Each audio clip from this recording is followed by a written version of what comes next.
What's up, guys? It's the Farooqi Brothers back with the next Built Different stream. As always, we're here and we got a lot of topics on the deck between Godzilla versus King Kong, the theatrical model and the streaming services, DCEU theories, DCTV theories, Attack on Titan. We have it all going today, so we're gonna go through it with you guys, and we appreciate you coming on board. But the first topic, let's get right into it. It's gonna be Godzilla versus Kong.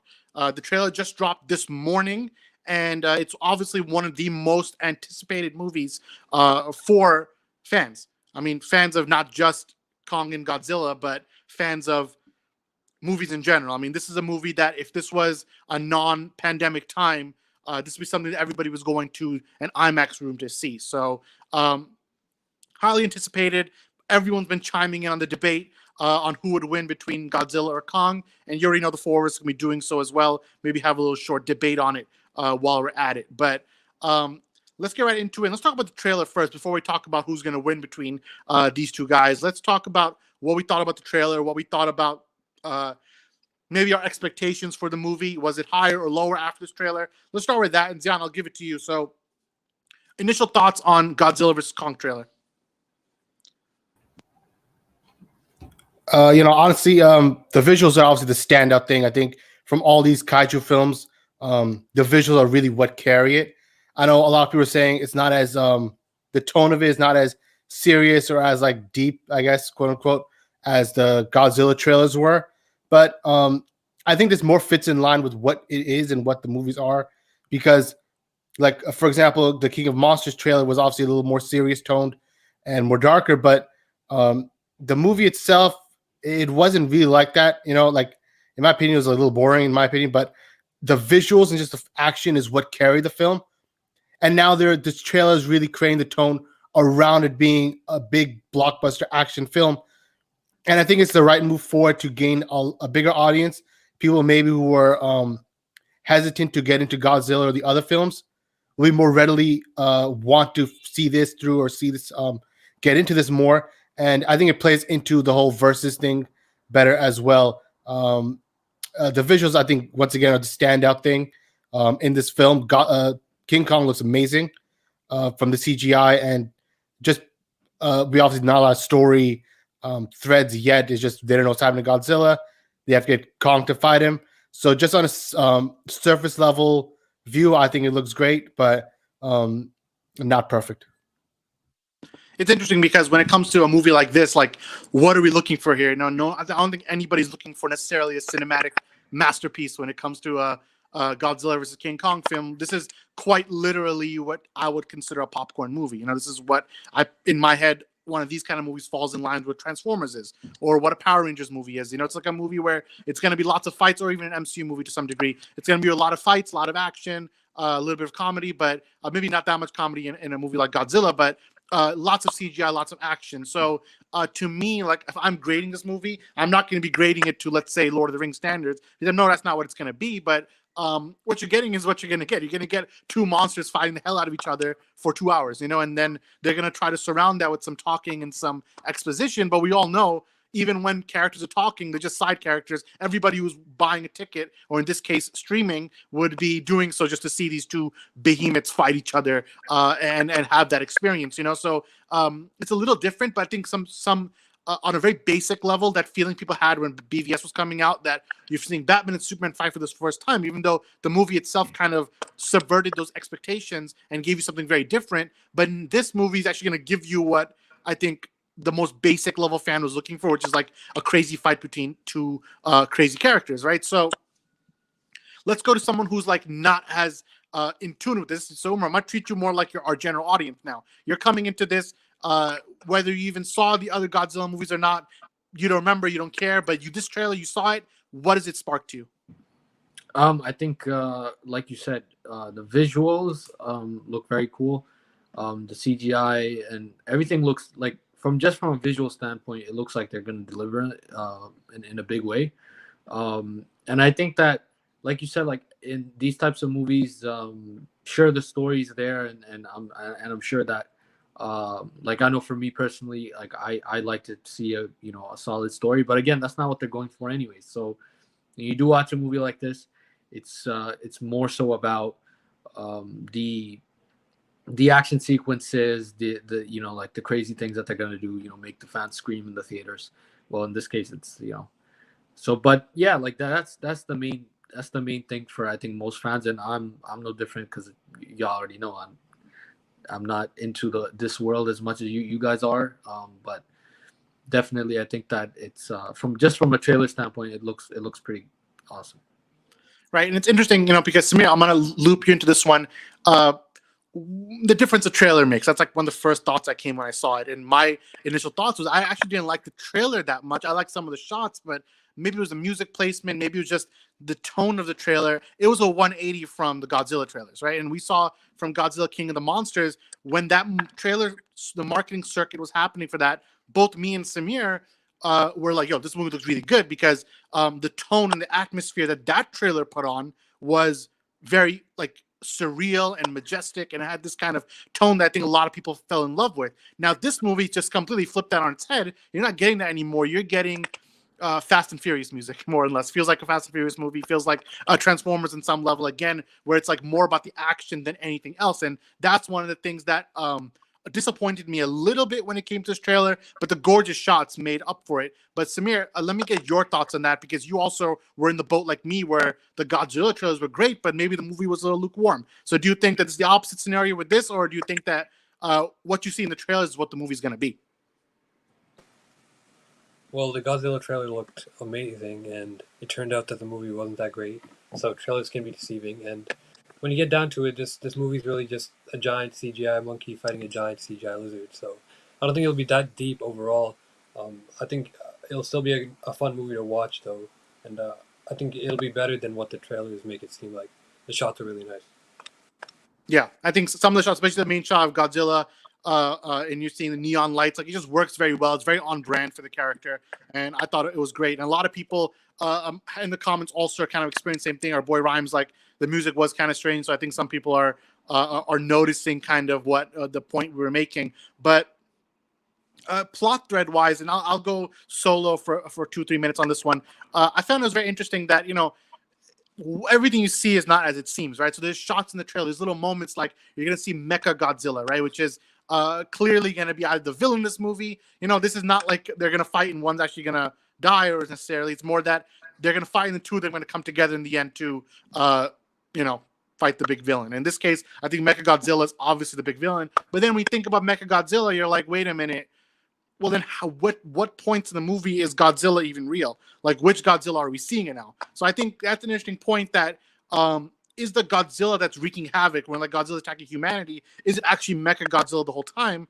And Kong is fighting like the evil Godzilla, more or less. And then when the real one comes through, they'll team up, or maybe they will fight temporarily, or just something like that. And obviously the most basic ways the movie can go is they're going to fight like 3 times. One time, maybe Godzilla win very easily. The second time, Kong, since he's smarter, he'll learn in the fight, and then he'll use tools. We saw in the trailer, he's using one of Godzilla's fins as an axe and basically just hitting him with it. So the way I see it, this trailer definitely wanted to convey that Godzilla was more or less the villain and King Kong is the hero. I think that's what they want to show. But that's my theory. I think if they're going to do something like that, it's going to be very much centered on Mechagodzilla. I don't know if you guys can agree or disagree with that. I don't know if you have a competing thought, but that's kind of what I'm saying. I think that the trailer is a little deceiving in some sense. Like, I don't think every time you're seeing these two guys fight, it's actually these two guys fighting. That's just me.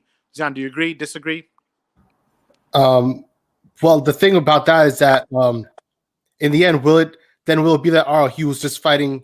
Like, where is Mechagodzilla come into this? Is that, obviously, I'm not that familiar with the whole kaiju story first, and the humans create Mechagodzilla, right, as like a deterrent for like these kaiju. So why would they send in Kong to defeat Godzilla just to have Mechagodzilla to kill them both, or they have it and then it goes awry and then the two monsters have teamed up to kill it? It's like, though that would be the obvious route to go, it's just so cliche that I kind of hope they don't do it. I hope it actually is Godzilla who's the villain for whatever reason, and Kong has to stop him and put him down. Probably won't kill him, of course, but defeat him in like a good way, in like a satisfying way.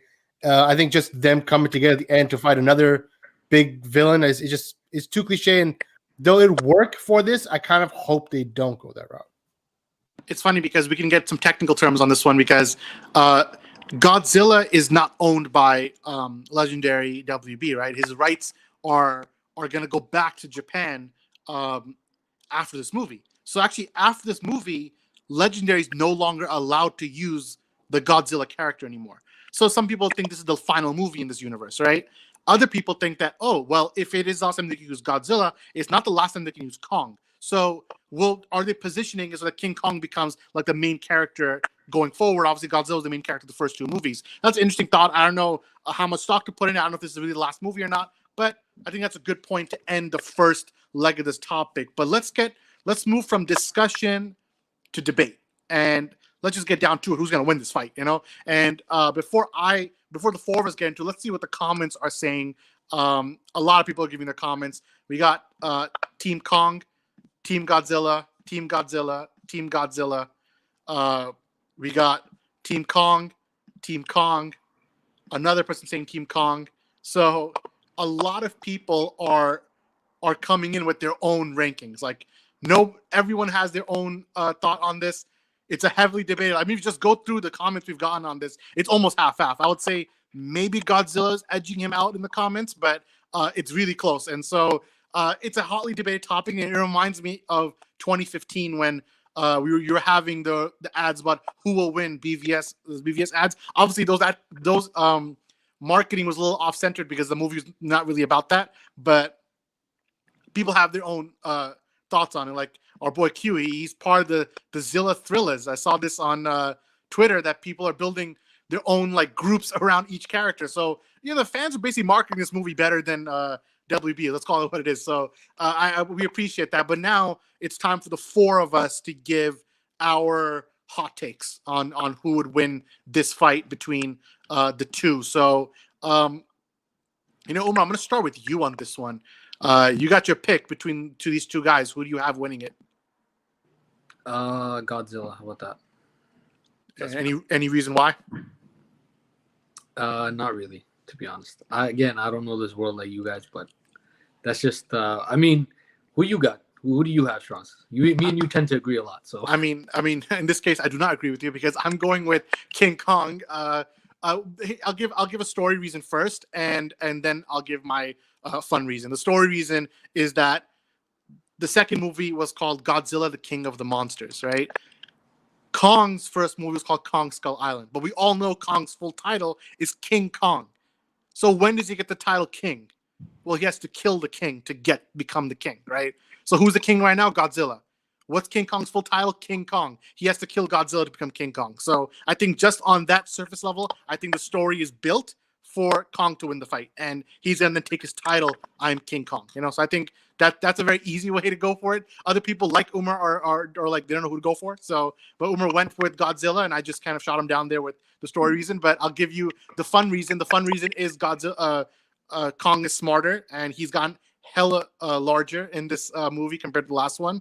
And I don't know. I think it's just the story, the trailer is just built for King Kong to win. Let's call it what it is. Like, nobody was picking Superman to beat Batman in the movie either. Everybody knew Batman was going to win the fight, and he did. Right? So it's just like that. It's a very similar thing. Yes, Godzilla is more powerful than King Kong on paper, but we all know the movie's not going to be going that route.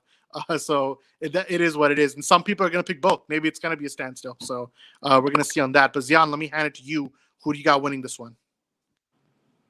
I think, obviously, not looking at the story reasons, I think it's Kong. Obviously, I think even back then when this movie was announced, we had this debate, and I was saying Kong too, just because he is the smarter creature from the two of them. And you can see just from the trailer itself, he dodged Godzilla's atomic beam or whatever, this blast. He's smart enough to use weapons against Godzilla to deflect it. So he has this advantage that Godzilla doesn't. And I think it's obvious on land. King Kong's obviously way faster, way more versatile, and Godzilla's a very slow, like mountain type thing.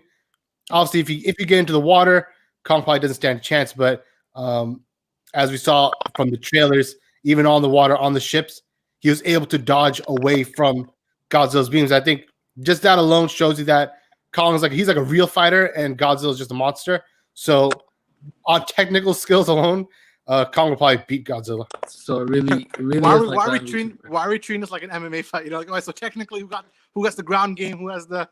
So Umar, you want to judge this one? Who got it? Yeah, I mean, it looks like you guys. It looks like it's Batman v Superman. That's basically what it is. It looks like it's now like you said Godzilla's a melting thing. Kong is Batman and this guy and Godzilla's Superman. So Yeah, Samir, where do you stand on this right now? It's 1 Godzilla, 2 King Kong. Are you gonna just overwhelmingly make it 3-1, or are you gonna side with Umar? Well, I have to. King Kong is the obvious choice. Sorry. I hate Samir.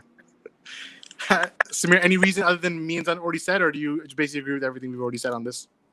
Yeah, it's already been said. I mean, he's gonna become the king. He's gonna get the title, and then they're probably gonna team up and fight Godzilla. Yeah, I think it's a very obvious plot. And again, I don't know who said it. This movie's not like I said it, but one of you guys also pointed out this movie's not going to be some kind of cinematic masterpiece. Like it's just going to be 2 CGI things fighting each other, and then someone's going to win in the end. But it's going to be just fun for the road. And I think it's one of those situations where it's sad that the majority won't be able to see this movie in theaters. This is a theater movie more than an at-home movie. Like at home, the spectacle is not going to eat as much. Where if you're sitting in an IMAX theater and with those speakers and you got hear these guys fighting each other, it'll make for a bigger experience. I feel like people who get a chance to watch it in theaters are going to like it a lot more than people who watch it at home. That's kind of what I thought about it. But hey, what can you do? It's the reality of the world we're living in right now. You can't really pick and choose on that situation. So if you watch HBO Max, hey, whatever, all the best for you. That's what we're going to watch it in the theaters open, which perfectly leads to our next topic, because we're talking about theaters versus streamings one more time, because a lot of things happened this week. Kind of flew under the radar, but I think it's worth mentioning. And it's basically that at least 5, 6, 7 movies, maybe more, got delayed this last week. And they got delayed to the latter half of 2021, the second half of 2021. And some got delayed straight up to 2022. So let's get into that, and let's get into what it all means. So let me just break it down for you guys. And you guys know we talk about this topic a lot. But when Warner Media announced that they're going to be moving to a dual release model on HBO and in theater, everybody obviously went crazy. You had people like Christopher Nolan just blowing a gasket, and we'll talk about Nolan in a minute as well. But people were just going all over the place. And now we're finding out that maybe that decision might have been the smartest one yet, because the only movies that seem to be actually coming out the next 6 months will be exclusively Warner Brothers movies, because every other movie is getting delayed. Every other big movie, rather. So, tons of movies are getting delayed. Things are moving, but either you're going to go to streaming or you're not. Like things like Morbius got delayed to 2022. That movie's supposed to come out last year. So, obviously, like Umar, I'm going to quote Umar on this one: "The world's on fire," right? So, you can't worry too much that movies are going to get delayed. That's the nature of the world that it is right now, and that's how things are going to keep happening. So, go ahead. They're trying to target. Trying to play like a game of targeted guessing with a situation that's very unpredictable. Like this pandemic is something that you can't really predict, man. There isn't a way to just see. Of course, go by what the experts are saying and stuff, but I honestly think that I asked one of my friends who's in health science, and he told me that pandemics, especially like pandemics that aren't even global, they take around 5 years to kind of get relaxed. Now this is global. It's a global thing. I know that they're obviously US, like they're gonna look at the US in specific, but I feel like that streaming right now is a good move. Like you're gonna build your fan base, and that way, I mean, you even look at what Warner Brothers is doing. They're gonna still have a fan base. They're building their fan base still. Once they go back to, the theater experience, you're gonna have probably an audience that you might not have had before, actually. So it could actually work in different ways. It could work in your favor. Definitely pros and cons. We'll get into it more. I'll pass it off to Zion after this, but basically, like, it actually seems like there's light at the end of a tunnel, even if you go the way Warner Brothers has of putting everything on HBO Max, or sorry, Warner Media, I should say. Yeah, Zion, I mean, you could jump off that point. What do you think? I mean, I completely agree, and it was smart by Warner Bros. To make that initial move, and surprising that big studios like Disney or Universal didn't follow suit, um, and also make their things, all their feature films, to be simultaneously released on streaming. I think that is the best way to go because, unlike let's say Zack Snyder's Justice League, which they haven't announced any theatrical limited run, for Godzilla, they're in places where there's cinema safe options. You can see it in theaters, but if you can, you have that option on streaming. And I think that is a smart way to go for all the studios, for all the blockbuster films. Like, for example, a film like Black Widow, Disney should not budge on that date. They should just release that movie whatever way they can, because the more you delay, it's just gonna, the hype dies, the buildup dies, and it's like, is it even worth even watching? Will people even be interested years, months down the road when it finally comes out? Will people remember it as a thing? So I feel like there's a limit to how far you can push a film. I get for films like No Time to Die has been pushed a couple of times now. Which banner would it be released under is obviously a question. So some of that you wait for the theatrical model. It's not a big deal. But Morbius, those kind of things, like, there's a limit. I get why they push it down, but there's only so much you can go. If not, by the end of this year, by the beginning of next year, like, they have to give into one way or another. Either release it on both theatrical and streaming, or just streaming alone. But don't bank everything on theaters opening and things be open, because even with the vaccine stuff, it's a very slow rollout, and we don't know when things are going to be replenished, how it's going to be distributed fast enough. Yeah, Umar, what's up? So, I mean, another big point is that even when theaters do open up, you don't actually have any.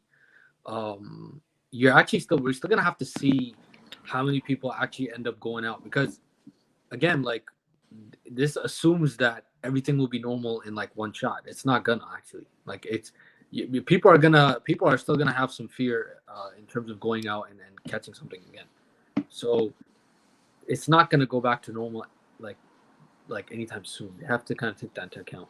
Yeah, and then it's not like the vaccine rollout's going to be that fast either. So at the pace that's going right now, it's going to take years before it's done. But you know what? I'm gonna switch topics, and actually, I'm not gonna switch a topic that's on our panel, because a lot of people have been commenting about this, and I feel like it's worth putting our thoughts on this fairly quickly. At least Mizan and Umar can brush on it quickly. So Drew has been asking, what are the thoughts on Justice League and Godzilla vs. Kong having release dates one day apart, right? And these are two Warner Brothers movies with one day apart, both coming on HBO Max. Listen, some people might consider that to be a little bit of a like kicking one film while it's down, or potentially sabotaging both for the price of one, right? And people are putting their thoughts on it that, like, why would you release two films so close together? And this is a good point. So let me talk about it first, because it is very strange. And first thing is that they are actively trying to. The release date's not set for a reason. They are trying to still work on it. Like, so, it's not going to be one day apart when the final release date comes out. Now, is that what Warner Bros. Is trying to do? Hey, it's hard to tell. But all I know is that Justice League did have the date first. They wanted the end of March since the beginning, like since last November. They were targeting end of March for the release date of this thing. And obviously, the reasonings go more than just story reasons of BVS coming on at time, but it's just the right time to do it, right? And from my understanding, they had that locked for a little bit. But listen, we can get into all day about how we can run through conspiracies about, the cul-de-sac and things like that, and what's the end of the road for Justice League or not. But it is interesting that Warner Brothers' main film, like one of their biggest films of the year, Godzilla vs. Kong, and then Warner Media's HBO Max's arguably their number one original product this year's Justice League, are releasing so close to each other. Realistically, they're going to move it back. So Justice League will come out a little earlier, from my understanding, right? That's because Legendary Pictures prefers the end of March, and the reality situation is Godzilla vs. Kong takes precedence here. So they're going to be giving that more of attention than Justice League. So expect Justice League to move back a week or two. There's a couple other movies coming out. They also don't want to conflict with WandaVision. So I think middle of March 12 or the week after that, that's the right time to start thinking about Justice League, in my opinion. But Umar, when you hear, you're a little more unfiltered than me, so go for it. When you hear things like these two films are just back to back, I mean, what's your thought? Because in a normal cycle, that would never have happened. Now, Zian might have a competing point to that, which I'll let him get to it, of why maybe it's okay because it's all streaming. But give me your thoughts on just this idea of Godzilla and JL coming back to back. I think on the surface level, I think I do. I see where Zion would come from, or a lot of people would come from, and I agree with that as well. Like ultimately, that yes, with the streaming model, you could literally watch one thing one day and the next day watch the other thing. And with streaming, honestly, that's actually how it goes, anyways. Like streaming is something that's almost, for depending on like what demographic, but usually it's every day people are watching stuff, right? That's the whole point of having something at home that way. But at the same time, something weird is going on. Yeah, there is something weird going on. We're gonna get into it right now. I mean, it's obvious. We've covered it a million times. There's a difference between Warner Media and Warner Brothers, and obviously Zack Snyder's Justice League presents. How do I put this lightly? Like, it presents a certain threat to what we could call the established order. I'm using Joker's words, but it presents a threat to some people, and it's not just about what it is now. It's always been that way. I think that even when Zach was making the film, we talked ad nauseum about how his ideas are a little different, and he himself talked about how his ideas, like if he had this hard idea that he wanted to do, and that basically people would have been on the street. So like the guy's a different beast, and you have Walter Hamada saying things like, "Oh, this is like just one thing that's gonna happen, and that's it. It's end of the road." And like again, it doesn't, like Warner Brothers does not care about if Zack Snyder's Justice League does well. Like let's be honest, like, they don't actually care. Like, of course they'll make money and it's great, but like they also probably don't want it to succeed in like a bigger way, just because the people that are in charge of DC films from the Warner Brothers, and they do not want to continue this world. So don't expect them to give out like charity, like for lack of a better word. Like they're not going to help the situation. So for them, it's amazing that these two things are landing on the same day, because no one's, because of the position that we have on streaming as well, which is a valid position. I think you can have both ideas, right? You can understand what's happening behind the scenes, and then also realize, okay, this might not actually work, which is a big thing that Warner Brothers should think about. Because let's call it what it is, man. Zack Snyder's Justice League is gonna light the world on fire, just because it's just the hype has been there for like 3-4 years now. Like, just because it's on streaming and you have another movie coming out at the same time, it's not going to change anything. Yeah. Fans are going to be nuts.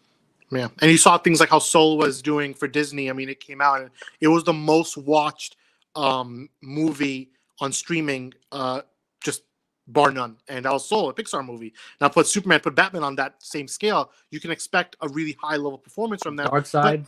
Yeah, and let's get to the truth of the matter. I mean, we beat around the bush a lot, but Warner Brothers did not want this movie to come out, and they're not really interested in this movie doing well. I mean, for them, if it just goes and comes as a quiet storm, that's for the best. But they don't want it to be a real storm, and they don't want it to be a loud storm. So it's been an uphill battle. There's no doubt about that. It's always been an uphill battle with anything to do with Zack Snyder's movies. So I'm not surprised, but the fans are the fans, and it's up to them to do it. And I mean, we've heard that multiple times that, and they're not going to be giving out charity. Like Umar said, they're not going to be getting a ton of crazy marketing. There's going to be a marketing campaign starting in February. So it's not like they've abandoned it, but it's going to be done through Warner Media, through Turner, through HBO, but official Warner Brothers brass, like the main Warner Brothers Studios, old standing studio, they don't really care, and they're never going to care. So for them, if Kong versus Godzilla, even if it means it's basically a suicide move of putting these two together, they're not going to care, because it's just, we want to end this as fast as possible. And if they can use it to their advantage and say, well, it didn't do that good streaming numbers, then easier said than done. But let's play devil's advocate there and say, let's say that's not the case, and there's just no harm in the competition. So Zion, why don't you speak on that? Yeah, I mean, one of the points I made earlier today, and also on the last stream, was just on terms of viewing. I don't think it's as a big deal. If this was like we're in a normal reality where there's regular theaters and everything was normal theatrically wise, then it'd be a problem, because then you're thinking, why would they put two of these films together? You'd be competing for each other's time slots, and there's only a limited amount of showings every single day. Both films are hindering each other. But on streaming, the one metric that doesn't get hurt is the views, because then it's up to the viewer themselves what they want to watch. They can watch both back to back. They can watch Zack Snyder's Justice League and not watch Godzilla. They can watch Godzilla and not watch Justice League, or they can watch neither, and that's their choice. But someone in the comments, I think Steve-O, he made a good point. The one metric that would get hurt is the new subs, because then it's like, what brought the subscribers to the service? Was it Zack Snyder's Justice League, or was it Godzilla versus Kong? And that would hurt Zack Snyder's Justice League, because guaranteed, I mean, the fans are already campaigning it. So many people are going to sign up just in the Snyder fan base and DC fan base just to see this movie, who were not signed up before. And now that's going to be kind of muddied up with, okay, who's signing up just to see Godzilla? So that kind of hurts it in terms of the long run. And like you said, in terms of studios, you know, for Warner Brothers, it's going to be a hard pill to swallow when they have to say or realize that, all right, they were wrong and this was the better product, and they ruined it and they hindered it and destroyed it in 2017. And now you're seeing that the fans and the critics, everybody is more responsive to this movie, and the views and the metrics alone would feed into that. So it's not out of the question that Warner Brothers would make this move just to subdue and kind of lessen the power that Zack Snyder's Justice League would have, which is a more immediate project in terms of how it would look to the public and how it would look in terms of the metrics as the subscribers, like was mentioned in the comments. Yeah, it's definitely interesting, and it's weird to think about, because there are multiple facets here, and not every. I think there is a piece of truth in all of both these arguments. I think that Justice League is not doomed, even if it was coming out one day apart. It's not doomed by coming next to Godzilla vs. Kong, because of the points that Umar and Zion both made. That the nature of streaming is that people watch 4 hours of Office and then turn to the next 1 minute later to switch Disney Plus and watch WandaVision, then switch back to HBO Max and watch whatever's coming on there. People are going to be moving quickly, and that's how people consume media now. It's faster than it's ever been consumed before. So even if worst case scenario, you're getting Godzilla vs. Kong on a Saturday and you're getting Justice League on a Friday, it's not the end of the world. It's just this is just more and more motivation for the fans to figure this out and start being loud, which I'm pretty sure they will if they were the most tweeted about movie in history was Justice League and everyone came out. Umar, you saying something? Yeah, I mean, the funny thing is, man, that the fans have been marketing Zack Snyder's Justice League for the past 3 years. Like you're not, you know, of course it would help if Warner Brothers, of course that would help, right? But I really think that this thing is going to be a storm, fam, because of the way, just the storyline behind it, and like a 4-hour Justice League movie that 80% of which no one has seen, and the only people that know the 20% that has been seen are the people that are really, you know, they've been kind of in the fandom and are kind of checking out what Zack Snyder's been posting, this and that. But when this thing comes out to the world, especially because it is going to be covered by everybody, right? Like it's going to be covered by everyone that would have covered it before, right? So, and for good or for bad, like if people hate it, great. If people don't hate it, whatever. Because we've known now for a while that Zack's movies are like that, where you have some people who absolutely hate and some people who absolutely love, and then you have some people in the middle, and it gets debated for like 6 years, 5 years, 4 years down the line. People are still talking about Watchmen. Like, people are still talking about that stuff. They're still debating over things. So even Batman v Superman, which was more negative, like there was a lot more negativity when it came out. So there's a lot more room with Zack Snyder's Justice League to do well. I feel like Kong and Godzilla vs. Kong is actually not going to present an issue in the way people think. I just feel, and again, like when it comes to the studio stuff that we've talked about, I think if Zack Snyder's Justice League does insanely well, which it actually does have a good chance of doing that, you know, like they should start thinking about like reinvesting in this part of the world, just because you want to make money at the end of the day. Like it's not even fair. Like That's Yeah. what it's about. Bottom Yeah. And it depends on who's on whose side and stuff like that. And I think, unfortunately, the odds are pretty stacked against Justice League, but that doesn't mean that anything is a done deal, and that doesn't mean that the future is closed. I think that if fans make noise, I think if the project performs up to expectations, if not surpasses expectations, it will do well. And personally, I'll be the optimist. I think that if Godzilla and Justice League came out the same day, Justice League will do better. And I think that's the truth. And so I know Warner Bros. Doesn't believe that, but I think Justice League, even by sheer curiosity, the haters are going to watch it. The people who love it are going to watch it. So it's just one of those things that is going to happen. But let's switch from Zack Snyder to Christopher Nolan, because Christopher Nolan has not been a very big fan of Warner Brothers these last few months.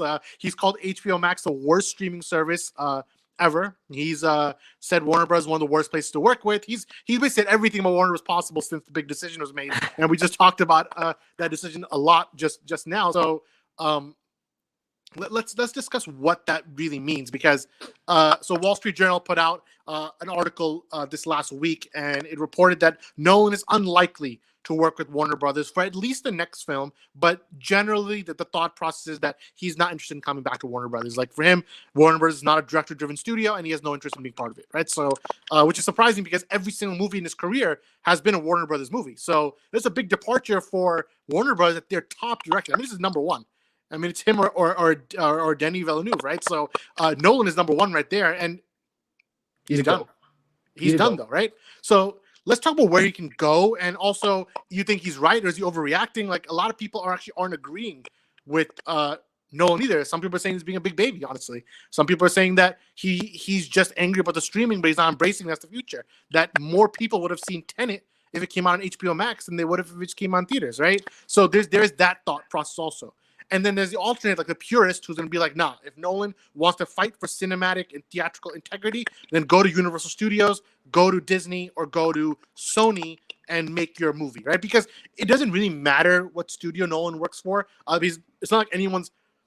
I never understood the concept of being like a fanboy of a studio. Like, these are like multi-billion-dollar companies. Like, who cares if Disney's doing something or Warner Bros. Is doing something? They're just studios trying to make money. So I follow the creative, follow the director who's making the products, or follow the brand you like. So if you like DC, then obviously you're going to prefer Warner Bros. Because they're making DC products. But Christopher Nolan does not make branded products. So any movie he makes in the future is going to be an original idea. So it doesn't matter because a Universal logo in front of it or a Disney logo. Well, Disney, I doubt less, but if there was a Universal Studios logo in the beginning of a Nolan movie, it wouldn't change the movie. It's the same movie, right? So I want to get that point across first. But Zian, in your opinion, you're more of like the Nolan guy on the team. So what is your thought on this? And do you even care? Like, is this kind of nothing news, or do you think Nolan is actually wrong and he should have stuck around and embraced streaming? I feel like he is unnecessarily making a fit that is kind of like tone deaf to the situation, because there is no option. There's no choice. I mean, it's not like he's not seeing these other studios and studios being forced to delay their films just to have a shot at a theatrical release. The future is streaming, and the pandemic has just pushed that even further. And Warner Bros. Is the smarter studio to completely invest in that with HBO Max and releasing the films on streaming this year. So it's surprising to see Nolan throw this kind of fit. I feel like he's more big talk than he's actually going to do it. I'm going to be surprised if he actually goes to the studio, even though, based on the words he says, would W even want him back? I don't know. He's obviously a huge moneymaker. He's one of the greatest filmmakers of all time. So, like you said, no matter what studio he goes to, he's going to make those amazing films. But I get the point he's making, because like a film like Interstellar, which somebody mentioned in the comments, seeing that at home versus seeing that in a theater IMAX experience is not the same. At home would be a very, very watered down experience. So I get him saying, because he pours everything he has into his films and he makes amazing, grand films. So obviously, if it's on a TV screen compared to versus a huge IMAX 70mm screen like we have in New York City, there's a huge difference in terms of how his product or his project is being shown to the viewers. And it's not the way he would obviously want. So I get why he's feeling that way, just because of how much hard work and how much time he's to put into making it as amazing as he does. But I think you just have to read the room sometimes. And the pandemic, there's no control over it. So it's either sink or swim. And nobody chose to swim with HBO Max, and other studios will see if they sink by continuously delaying their films. Omar, what do you think about that? On that, so where do you stand on this issue? Yeah, no, I think there's like a lot of issues. I think there's a spectrum, right? So you have the Christopher Nolans of the world.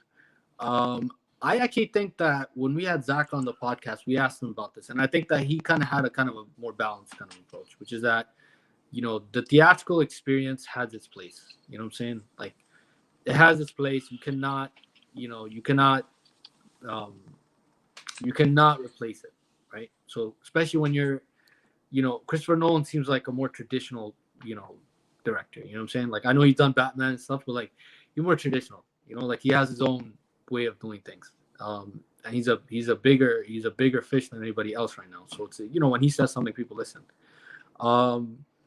But again, like Zion said, it seems like you're not looking at the world, man, because the world's changed, and you got to get with the times sometimes. So yeah, I think that I don't think he's, you know, I don't think he's throwing a fit, but like even when you go somewhere else, you still need to like, again, you need to look at what's happening around you. You know what I'm saying? Like, you could put your hard work into something, but right now the world has changed. Like, you know, like you were saying, what I say is that the world's on fire, man. You can't. The world ain't the same anymore. So to have that tone deaf kind of approach, I think in the long run it hurts you. And right now, like, Christopher Nolan is such a huge director that had it been had the variables been different, I think Christopher Nolan would have had his way. And he did have his way with Tenet. It didn't work. Yeah.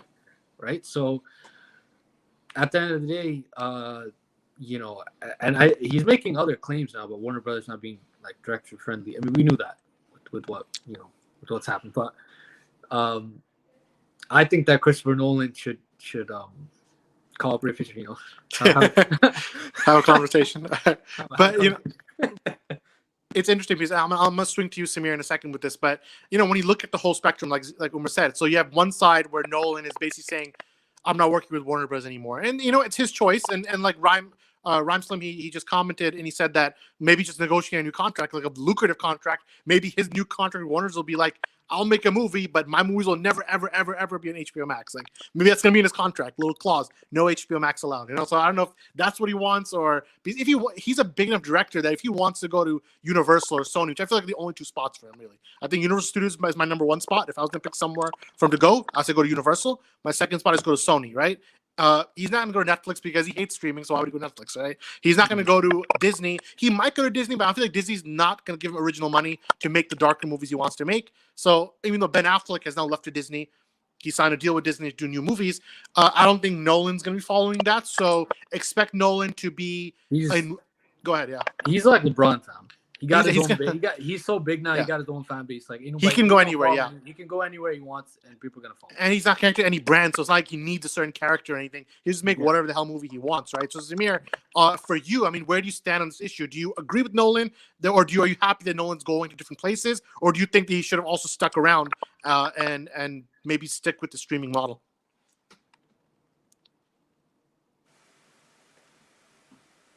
I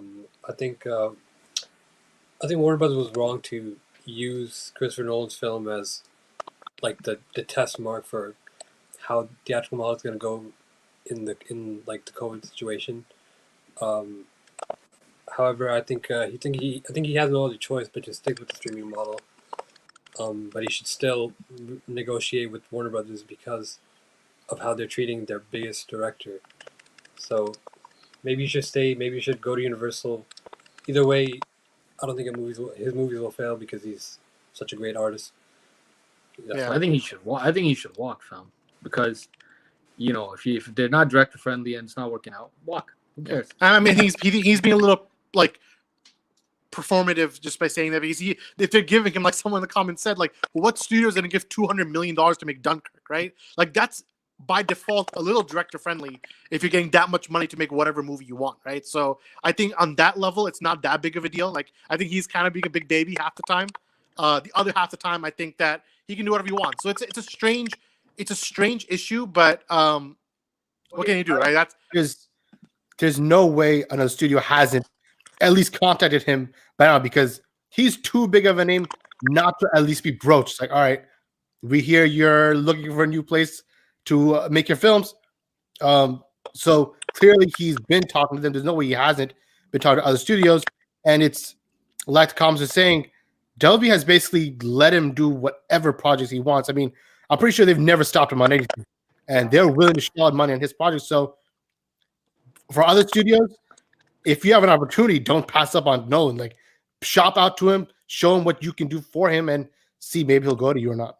Yeah, he tends to make movies like every 5-6 years, so he's not like every 2-year director. He's gonna take his time. He's gonna think about a movie, then he's gonna make the movie. So even if you think now, if he released the movie last year, he's not gonna make a new one until like 2025. So I think even if you stay with Warner Bros., you can make a guess that, let's say, even going 5 years for the pandemic's effects to get some more close to normal, the theater's model might there. But one of the questions mentioned that does a studio lose money with the film sitting on the bench? They lose all their marketing money. So if a movie like Wonder Woman already went 3 trailers deep and is showing games at NFL, showing the trailer at NFL games or NBA games and buying huge TV ads for it, you're losing money for every single time you're doing that if the film gets delayed. So Black Widow lost a lot of money by showing trailers so early, but they're not losing like budget or anything because that's already a spent thing at sunk cost. So they're losing marketing money, right? Every day wasted, you're losing any marketing you've ever done. So I feel bad for the James Bond movie because that movie's been marketing for like 4 years and it's still getting delayed. So it's like you're losing money every single day when you do that, right? So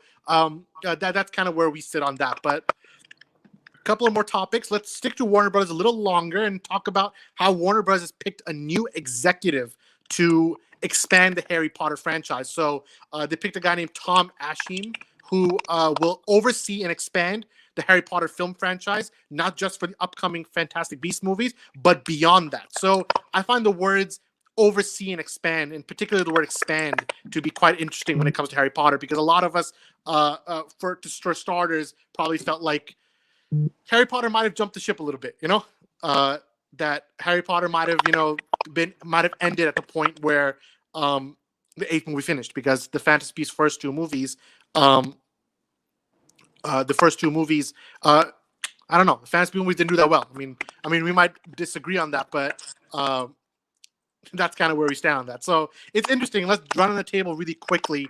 So let's go to Xian first, and see where we go there. So Xian, what do you think about the idea that more Harry Potter could be on the way? Like, and I have a hot take on this, so I'm gonna save it to the end. But so what do you think about the fact that more Harry Potter could be coming after Fantasy Beasts, or more spin-offs, etc.? What are your thoughts? I think it's a good idea, in my opinion. I know Fantastic Beasts is what made everybody a little hesitant on the Harry Potter franchise, because it's just been a mid movie to an extremely terrible movie from the first and second, and let's see how third one goes. I do not have any high expectations for it. In fact, I'm going with lower expectations than I ever have for anything Harry Potter related. So I guess for viewers and fans or general audience, from that you'd be like, oh, why even keep continuing this? But the Harry Potter franchise, I think, is an amazing franchise, and there's a lot you can do with it in terms of the world building. And I think the perfect example you see is that Lord of the Rings has a huge budget show coming on Amazon Prime. So something like that, just so much Harry Potter lore and content you can go into and dive into that isn't related even to Harry Potter, the character, directly.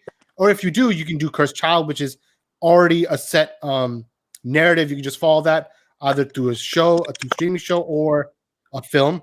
Or you can just explore the world even further, way down the future, or even more into the past, way prior to Fantastic Beasts itself, in terms of like the old age of the original wizards and witches and sorcerers who showed up, or how that whole thing worked out. So I feel like there's a lot they can do if they wanted to. It's just, what will it choose to do? Which part of the story, or what area will it choose to pursue in the projects? Owen, what do you think about that? Like, you're someone who, when it came to those first 8 Harry Potter movies, I mean, that was it for us. I mean, that was the top echelon when we were kids of your event movie, right? So when you hear that they're overseeing it more, what do you think about that?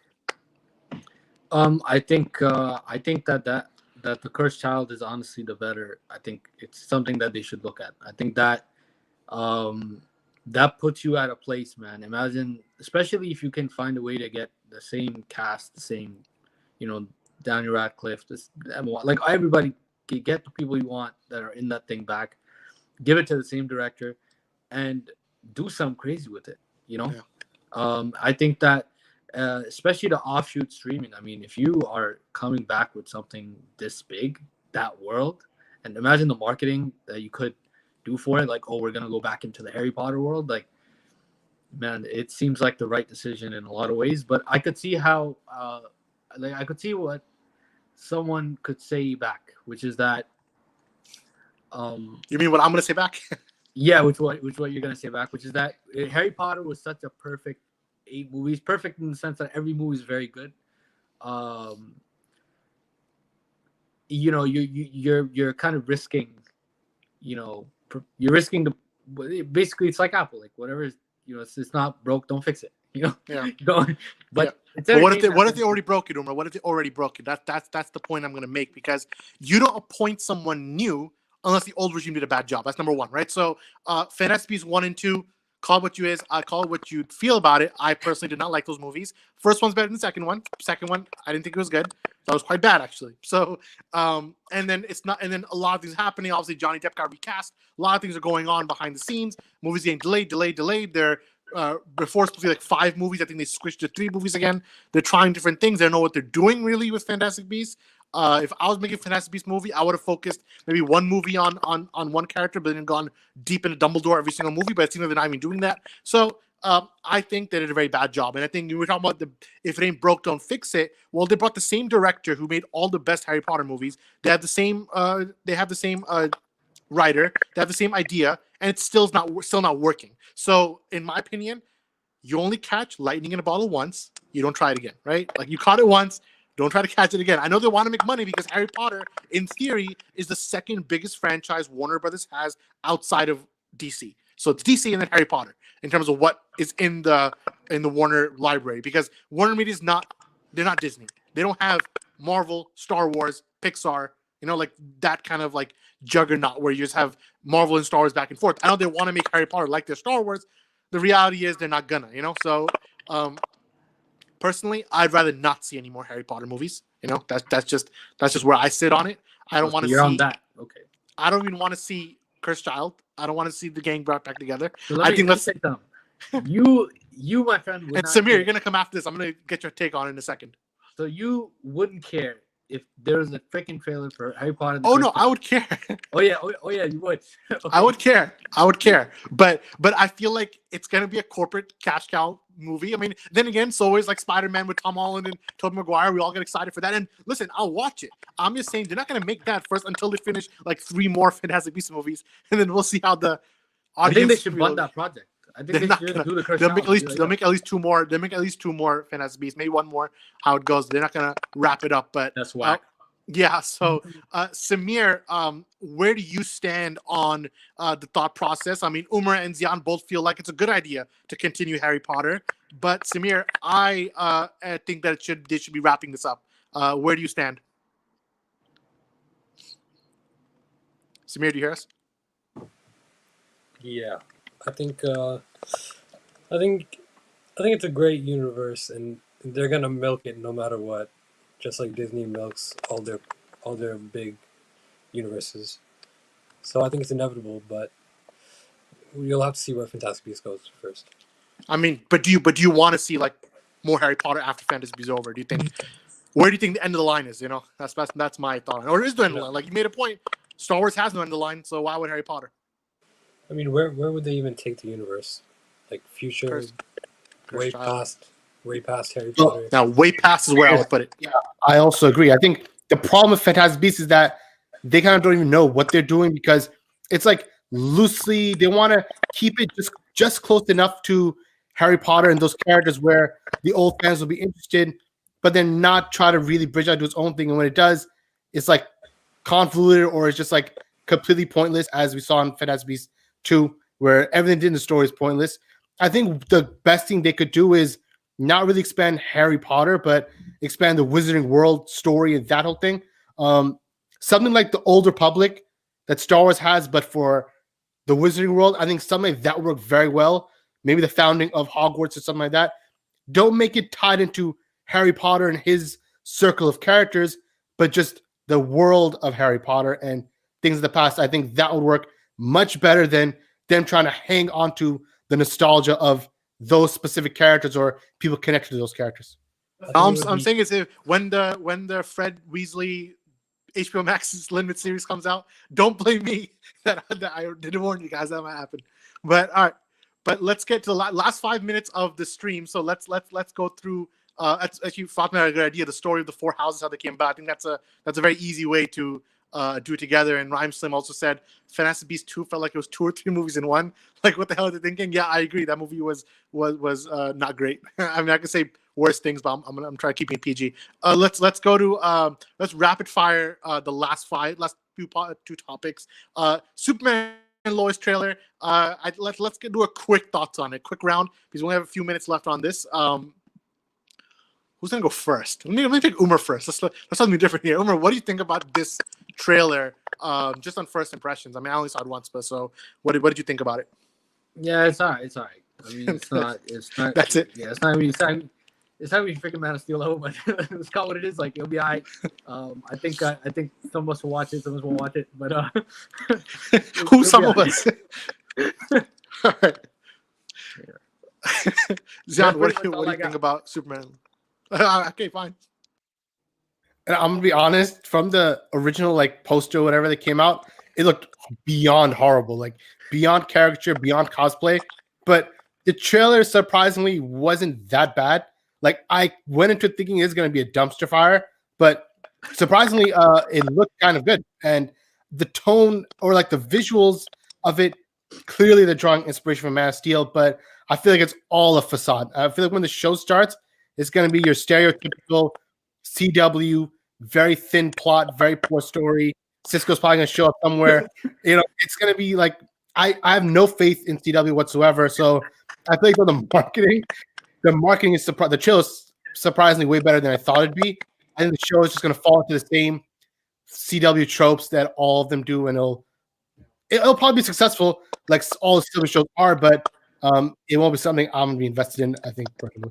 Yeah, I mean, I'm the resident Superman fan, so I'm gonna say that I anything Superman, it's gonna pull at the heartstrings a little bit, like just because I like seeing the character in any form or fashion, and in terms of just very basic like the Superman feel. Yeah, the trailer, whoever marketed the trailer, whoever cut that trailer, good job editing team, because you know what you're doing, you color graded it well, you did a good job on it. Maybe the show itself is not as great, and we know there's a lot of script issues behind the scenes, and now I have to get into this full topic, but a writer of color did get fired from the series for pointing out that there's not enough people of color, and some of the tropes are a little weird, but that's something to get into another time, I think, a little more deeper. But I think on a surface level, just calling the trailer like it is, I think it wasn't bad. Like, on first impression, like, it was a Superman trailer. There's some plot holes, like how he has 2 teenage sons who don't know he's Superman, like, how'd you not know after like 15 years? Like, and he's like, and there's a line then where they're like, "We've seen Superman. Like, have you seen him? You don't recognize him. Like, you can't use the glasses trick on him. He's your dad." But again, I digress. It's a little much. So I don't know about that movie. It's not my movie. I keep saying movie. That series is not. It doesn't look like it's my cup of tea. I'm not going to be personally watching too much. Maybe it was the first episode. I'll check it out, and then I'll tell Umar what happened, and then that'll be enough. Like, that's how far it's going to go, the communication of it. But people in the comments are mostly saying they're going to skip it, so we'll see there. And I'm not even going to ask Samir about it because it's only going to be exactly what everybody else said. We got 60 seconds on the thing, so let's talk about Attack on Titan for 60 seconds about episode 66, kind of like Order 66. So it's all happening right now. Samir, if you're listening, this is your one shot. What do you think about the latest episode? I think it's the best episode so far, and I think it's building up to be the greatest anime. It's funny because we did a whole greatest anime podcast, and Samir didn't put it in his top 5, right? I remember he did. I definitely did. Oh no, we didn't. He did. Yeah, Samir, we take it back. I put you on. Yeah. I think you're forgetting that I put you on. He put us on. Samir did put us on, and then he put Umar on too. Let's say that's call what it is. But I think it was fine too. Yeah, I don't have any. Just whatever Samir said, I echo it. It's probably the best episode so far. Really good. The show is just it's the point now where it's not even greatest anime. Now we're getting to territory of is it one of the greatest shows? Period. Like transcending the genre is just one of the go-to things of entertainment. So I'm getting to that point now with that. I don't know, Zion, if you have a quick thought. We've just hit the 1 hour mark, so you want to wrap us up quick. What do you think about that episode? Yeah, same. Obviously, it's an amazing episode. They keep just one-upping themselves every time, and I'm just waiting for like the one episode where it's like, oh, okay, it wasn't as good as the last one, but so far they're just on a rise, and it's just been amazing every week, and it's not going to slow down.